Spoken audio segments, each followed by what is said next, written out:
Dia meninggal pada tahun 191 Hijrah.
Alhamdulillah, kita pada pagi ini berkesempatan untuk menziarahi satu tempat makam yang mulia, salah seorang daripada wali Allah yang bernama Muhammad Al-Bahlul.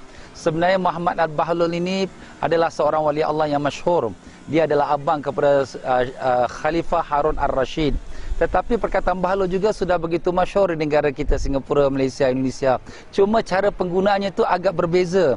Kemungkinan besar daripada kita bila orang mengatakan kita bahlul, kita akan marah. Kerana kita menyangkakan perkataan bahlul itu merendahkan kita dan menjadikan kita seperti orang bodoh.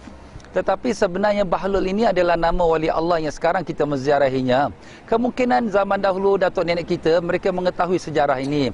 Dan mereka memanggil anak-anak mereka bahlul apabila mereka marah.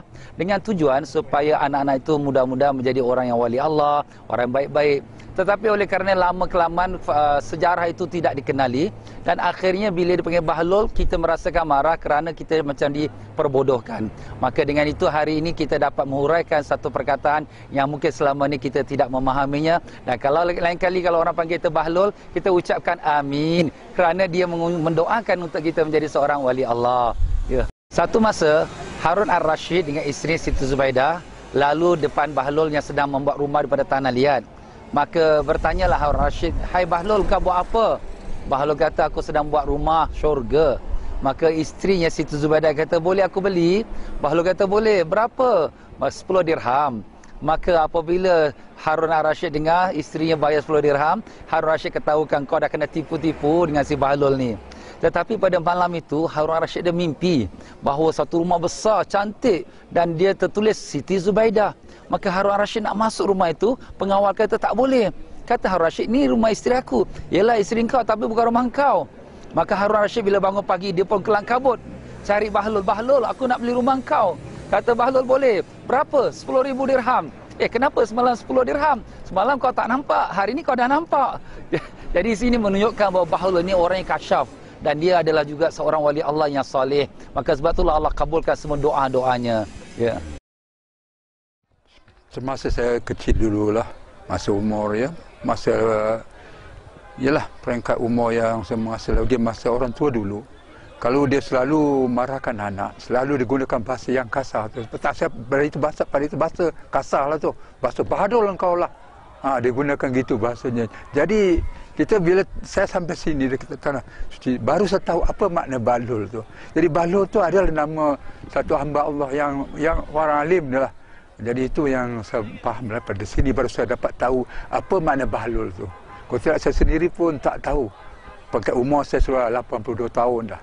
Umur saya sekarang dah. Pernah gunakan tak perkataan bahlul tu, Cik? Saya tak pernah gunakan. Saya tahu tu macam kasar. Jadi tak boleh kita gunakan. Bahlul tu macam tanpa dalam. Tapi dia punya padilat tu memang bagus.